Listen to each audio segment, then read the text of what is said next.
You ever scroll Zillow at 11:30 p.m., see a decent house for $500,000, and think, okay, that's not insane. I make good money. I could probably swing that. Then you open a mortgage calculator, and suddenly your dream home feels like a luxury yacht. If that moment has happened to you, yeah, that's literally most people in 2026. My name is Nickee, and I spend way too much time thinking about how housing math quietly destroys people's financial futures.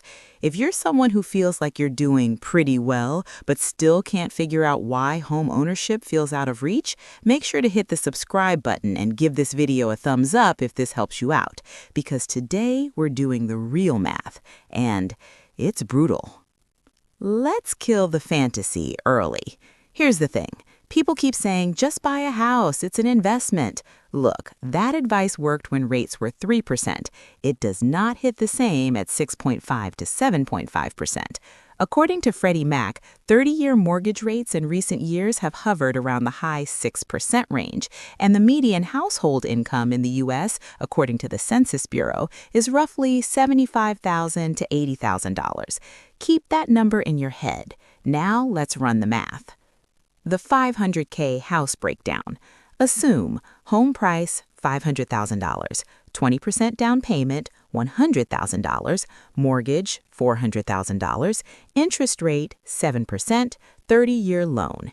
Your principal and interest payment alone about $2,660 per month. But we're not done. Add property taxes, let's say 1.2% annually. $6,000 a year equals $500 a month. Home insurance, about $150 a month. Maintenance, 1% rule, $5,000 a year equals $417 per month. Now your real monthly housing cost is around $3,700, $3,800 per month. And that's before HOA, utilities, or unexpected repairs. So who can actually afford that? Now, here's what most people don't realize. Lenders say your housing costs shouldn't exceed about 28% of your gross income. So if your payment is $3,800 per month, you need to earn $3,800 divided by 0.28 equals about $13,570 per month gross. That's $162,000 per year household income. Let me say that again. To responsibly afford a 500K house in 2026, you likely need to make around $160K plus per year. Median income is under $80K. That means the average household is earning about half of what's needed to safely afford that home. And yet, people are still buying them. This is where it gets really interesting, the psychological trap. Most buyers don't calculate affordability based on long-term math. They calculate it based on, can I make this payment this month? That's a completely different question. It's like going to a restaurant and deciding what you can afford based on whether your card declines instead of whether it wrecks your budget for the week. Psychologically, we anchor to the monthly payment, not the total cost. Total paid over 30 years on that 400K loan at 7%? About $958,000. You borrow 400K, you pay almost $1 million, and people barely blink because the monthly payment feels manageable. Now, you might be thinking, okay, Nickee, but my income will go up. Maybe. But here's the problem. Lifestyle inflation usually goes up faster. When people get raises, they upgrade cars, vacations, subscriptions, furniture. They don't build margin. And margin is what makes housing affordable, not optimism. Let's talk about down payments. To put 20% down on a 500K house, you need $100,000. How many households have that sitting in cash? According to Federal Reserve data, nearly 40% of Americans would struggle to cover a $400 emergency expense without borrowing, but somehow we're pretending 100K down payments are normal. So what do people do? They put 5% down. That's $25,000. Now your mortgage is $475,000. Your payment jumps, and you add PMI. Now you're pushing $4,200 plus per month. At that point, you're not buying a house, you're buying stress. The income illusion. Here's what most people don't realize. Even if you make $150K per year, after taxes, retirement contributions, and health insurance, your take-home might be closer to $8,000, $9,000 per month.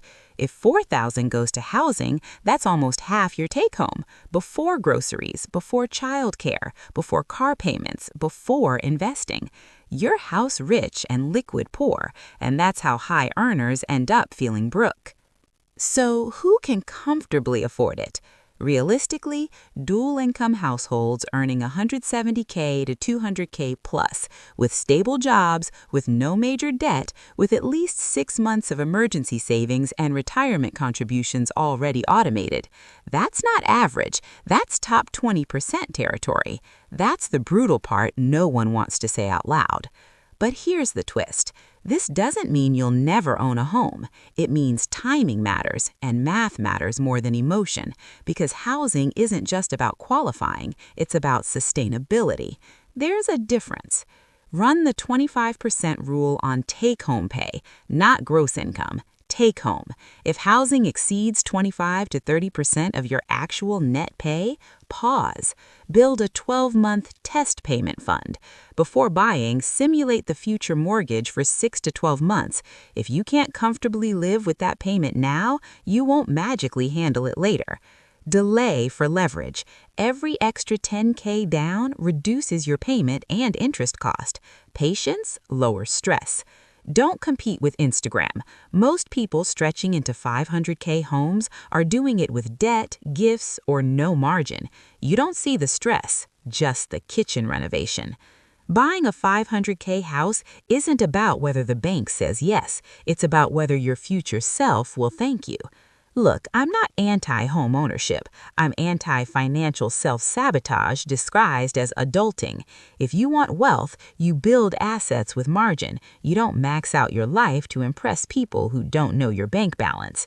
If this video made you rethink what affordable actually means, hit the subscribe button. And in the comments, tell me, what income do you think realistically supports a 500K home in your area? Because once you understand the math, you stop feeling behind and you start making moves that actually build freedom.